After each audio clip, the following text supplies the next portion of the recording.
والآن مع شخصية قيادية وصاحبة رؤية مؤثرة في المشهد الاقتصادي المصري والعالمي.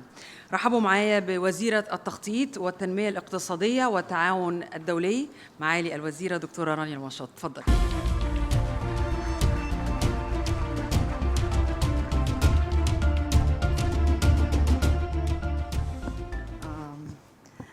صباح الخير جميعاً. Good morning. يمكن أول narrative summit أنا حضرته كان سنة 2018. كنت لسه وزيرة للسياحة. For those who know me, the word narrative is very close to my heart. And my very first post on my Instagram account, when I started putting quotes, was that a good macroeconomist is a good storyteller.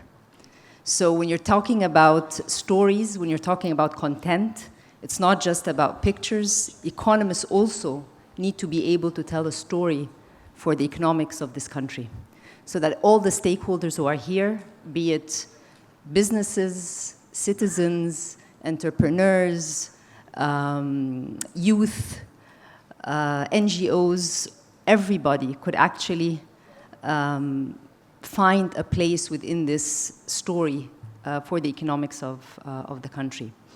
I want to thank Lamia for what she's been doing over the years. I want to thank Sir Mohammed Mansour for a lot of what you've done for Egypt, and also most recently, this academy is fascinating. It's very inspiring. I find it very difficult to speak after all this energy. There are a few points that I want to make in this presentation, but one of the very important letters that are very close to my heart is the letter P in the alphabet. When you were speaking, look at the number of P that were used: passion, people, projects, purpose, partnerships.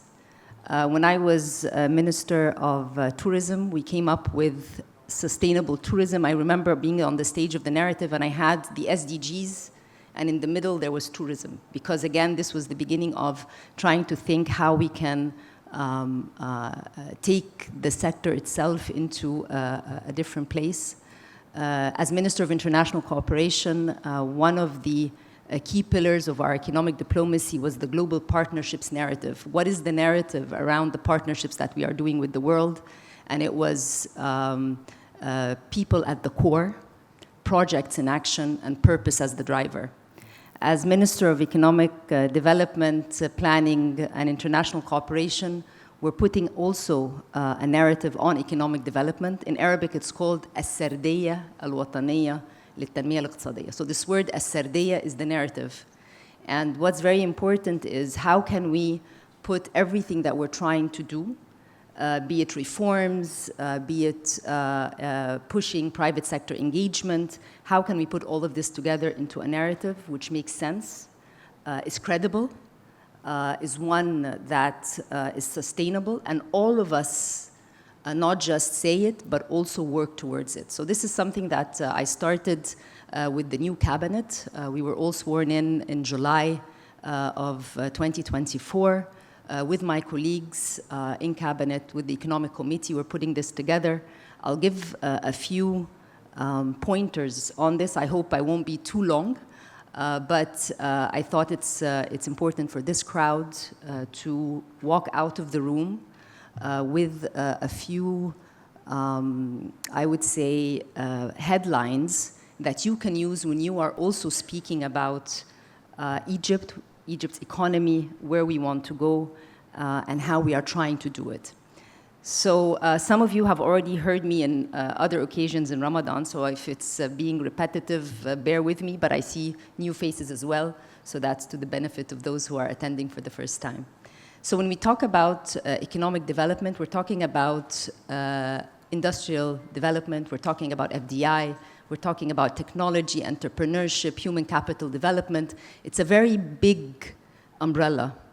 But you cannot do economic development without finance. And finance is either from the budget, so it's the public investment. So this is the planning part of the job.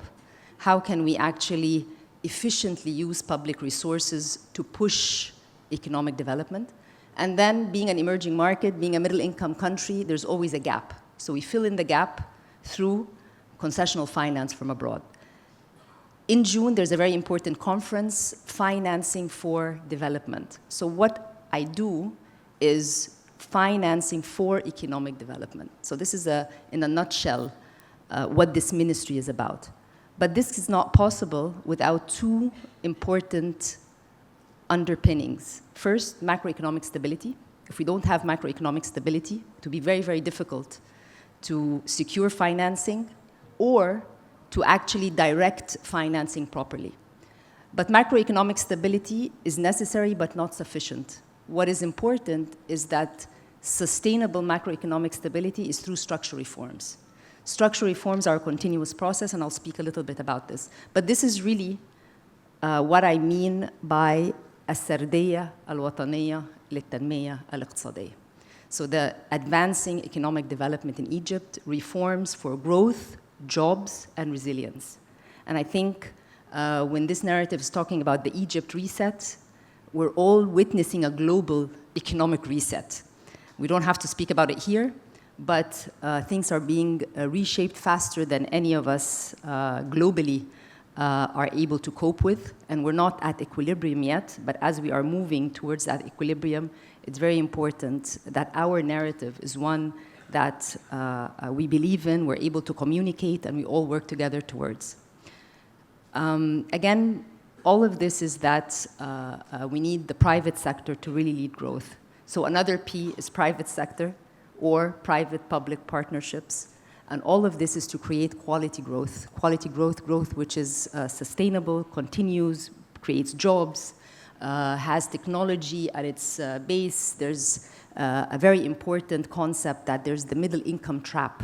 Everybody's going to be trapped if you're a middle income country unless you push innovation, technology, and entrepreneurship. That's the only way you can move from a middle income country being pushed forward. So this is really where we want to go. But Egypt does have, as Sir Mansour mentioned, many comparative advantages. We don't want to forget those because we're building on them. So what are these comparative advantages? A very broad industrial base, a workforce which is very talented, robust infrastructure, which was the non-tradable sector that the government invested a lot in. And then we have a very robust entrepreneurial ecosystem, and many of you who are here are part of that ecosystem. But the narrative that we want to emphasize is that we're trying to move from an economy which was based on non-tradable sectors to the tradable sector. This is extremely important. Moving towards exports, moving towards higher total factor productivity. The more you invest in non-tradables, which is very, very important, create jobs, but these jobs are not the high-quality jobs. They are not increasing total factor productivity. So to be able to move forward, this is something that we need. So this is first narrative that I want everybody to leave the room repeating. We want to move from an economy which is based on the non-tradable sector to tradable sector to increase total factor productivity, and that's where growth and jobs are going to come. So this is the first part of the narrative. We also have, as I mentioned, these are the comparative advantages and more. Egypt is a green hub. Infinity, Sir Mohammed, you mentioned, you'll see that it's part of that hub as well. We have, of course, we're a seasonal food hub and also a trade hub, given the ports that we do have. For everybody who wants to know what we are doing and where all of this is taking place, our annual report came out last week, and I made sure that the title of the report exactly explains what I was discussing. Macroeconomic stability, structural reforms, and economic diplomacy, which is the partnerships part to advance sustainable economic development. And all of this is on the website. It shows where we want to go, but again, it's growth, jobs, and resilience. Those are three words, again, that I want you to leave the room thinking about. Something else, when we say this, are our numbers showing it? And this is another element that as businesses, entrepreneurs, we always look, oh, GDP grew by 3%, 4%, 2%, 1%. What's more important is, where is this GDP coming from? So that's why this part of the presentation is macroeconomic stability, looking beyond the numbers. And when you look beyond the numbers, that's where the narrative comes. That's where the storytelling comes.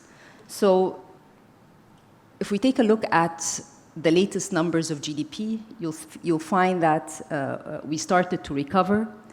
And the latest numbers, of course, were before what happened last week from the US. But what's important about these numbers is that exports are growing, industrial production is growing, the non-oil manufacturing sector is actually moving up, and this is very important. So this whole idea of the tradable sector doing better is taking place. And it's taking place over 3 quarters in a sequence, so that means that there is that push, which is extremely important, and also the manufacturing sector is creating more jobs.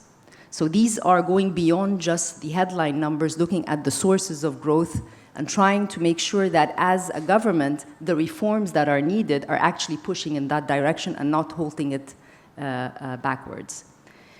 Again, if we take a look at the different activities with all the reforms that are taking place, this is something else that is there.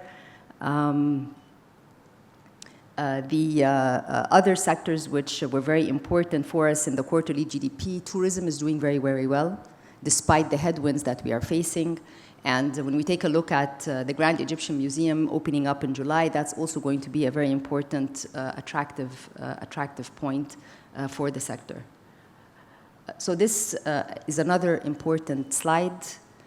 Part of macroeconomic stability is reining in public investments. One of the issues was a lot of public investment. We need to leave the space for private investments. For 2 quarters in a row, the retrenchments that is taking place as part of the macroeconomic stability story, that the contribution of private investments in GDP has been growing and has been growing steadily. So this is another important aspect when we talk about macroeconomic stability. It's also reflected in real credit from the banking sector to the private sector, picking up, not at the levels we need or want, but again, the trend is in the right direction.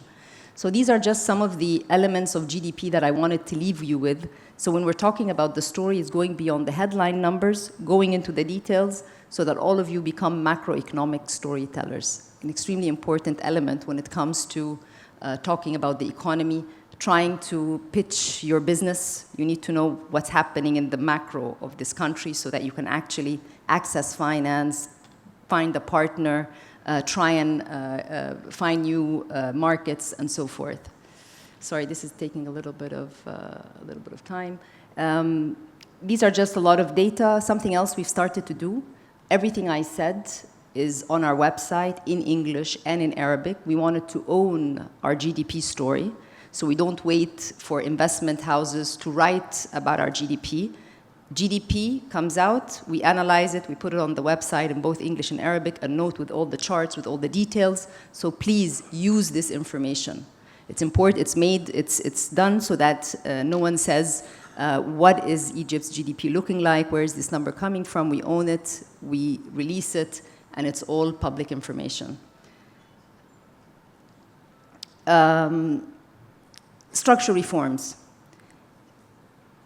For macroeconomic stability, monetary policy, fiscal policy, and reining in public investments were extremely important to be able to, again, try and bring down inflation and so forth. So this is, again, a chart that shows the story around macroeconomic stability. What were the policies that were done starting March 2024 to try and achieve this macroeconomic stability?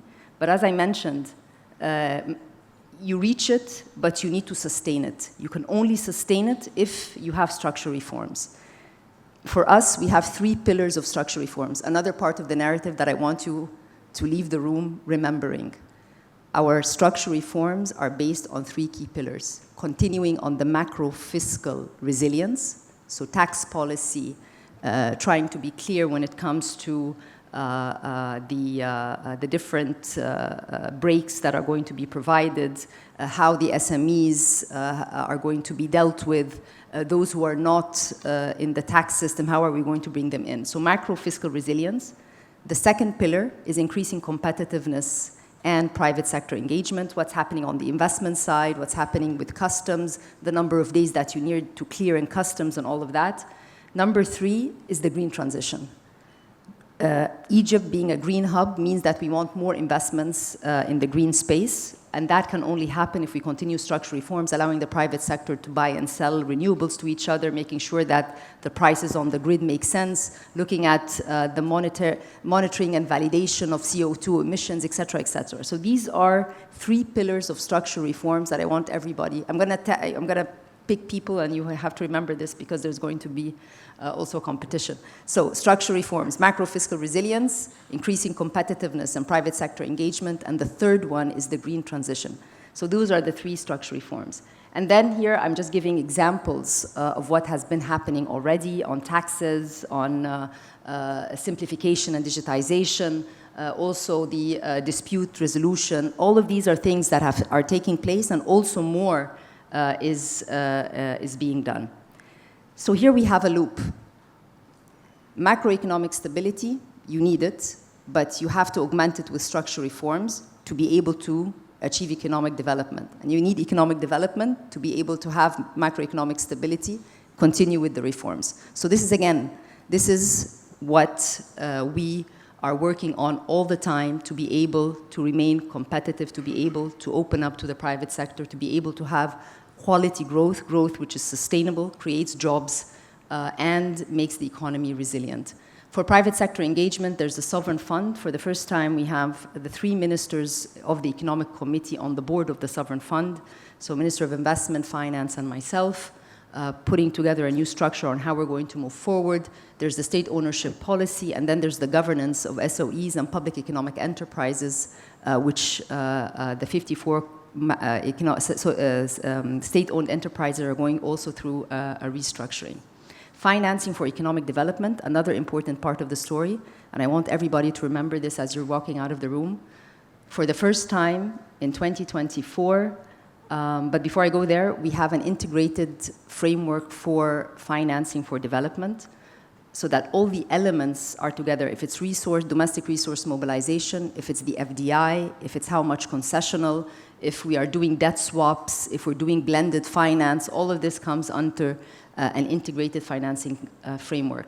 When people ask you where is the government's public investment going to, in the new budget, 45% to human capital development, 35% to infrastructure, and 20% to the governorates or public investment. This is the chart that I want everybody to focus on. For the first time in 2024, the amount of concessional finance going to the private sector exceeded that going to the government. And this is what we want to do going forward. So in 2024, we have $4.2 billion of concessional finance going to companies in Egypt. And these companies are either Egyptian companies or foreign companies or PPPs. And this is all either grants, feasibility studies, financing that is from IFC, EBRD, and many of the companies that are here also benefit from this in different ways. And this is something that we're continuing because everybody's talking about innovative financing for the private sector. Today, in the space of countries being more protectionist, the amount of fiscal space they have is very little, so everyone's going to look inwards. They're going to look into providing financing for their companies to find scope abroad. And this is a very important aspect of the Egyptian economy, that we are a platform for the different international institutions to provide financing for our private sector. And we will continue to do that. This is showing this over time. In 5 years, close to $15 billion to the Egyptian private sector. And again, it is growing in a way, and at the bottom, these are all the partnerships that do exist. We have a platform, it's called Hafiz. It's the hub for advisory and investment for enterprises. All private sector companies can go onto this platform and figure out If you need a grant, how can you access it? If you need technical assistance, where can you get it? It has all the development partners of Egypt in one space. So this is another tool that exists for all of you. Entrepreneurship, innovation. There's an interministerial committee that is responsible for this, but this just shows some of the facts about Egypt's entrepreneurial space and the youth that we have, a huge energy, a very important part of our story, a very important part of our narrative. And again, this is where, as we're looking in the future, is going to be one of the key resources for the country. Again, our ecosystem has been quite attractive for VCs. We'll continue to do that, and we're trying to ensure that that continues. We're a regional hub for green energy. Many companies are coming in, but that was based also on many of the structural reforms that took place earlier on to make that possible. I'm going to go very quickly through this, but again, many elements of the financing related to the green hub, or Egypt being a green hub, has actually paved the way for us being able to do this. We have debt swaps that took place on renewables. We have green bonds that were issued, subsidy rethinking of that. So all of these elements really help pave the way for the green transition and for Egypt being a green hub. These are examples of some of that. We have, for example, through concessional finance, the first offtake agreement on green hydrogen being done through German concessional finance. And then we have our country platform, Nuafi, the nexus of water, food, and energy. For those who are following green transitions, countries need to meet their nationally determined contributions. This is another part of countries' narratives. We have our own country platform. Everybody needs to know this. Nuafi comes from the word fulfilling promises. Let's Nuafi together. Da'una Nuafi ma'an. What does this do? It has projects in water, food, and energy. And what we're able to do is, it was acknowledged also during COP29 in Azerbaijan through the MDB group, which is the Multinational Development Group, because through this country platform, we have been able to mobilize $3.9 billion for the private sector to generate 4.2 gigawatts in 2 years. The goal is to have 10 gigawatts by 2030. So this, we are in that space. So this is very important. It's another part of our story, and it's a very strong story that we're proud of.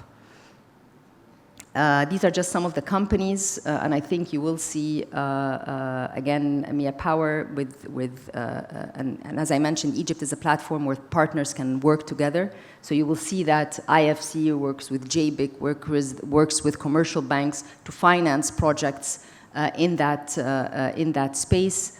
And again, these are the examples of the 4.2 gigawatts that took place over the past. And there you have it, Infinity and Masdar, so that also our colleagues here would know. And then on the Green Alliance for People and Planet, we're also part of that. There's not a single international alliance on the green transition that Egypt is not part of through its private sector, through its PPP, or being part of the platform.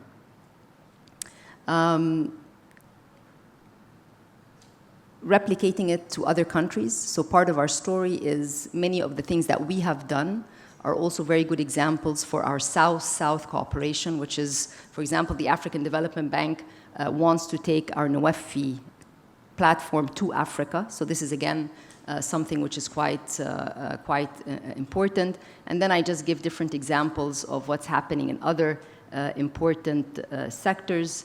And with respect to Egypt as a hub for logistics, we have dry ports, and we have Ahmed Al-Swedi here, who is, again, for the different dry ports through partnership with some of our international financing institutions. So these are examples that have actually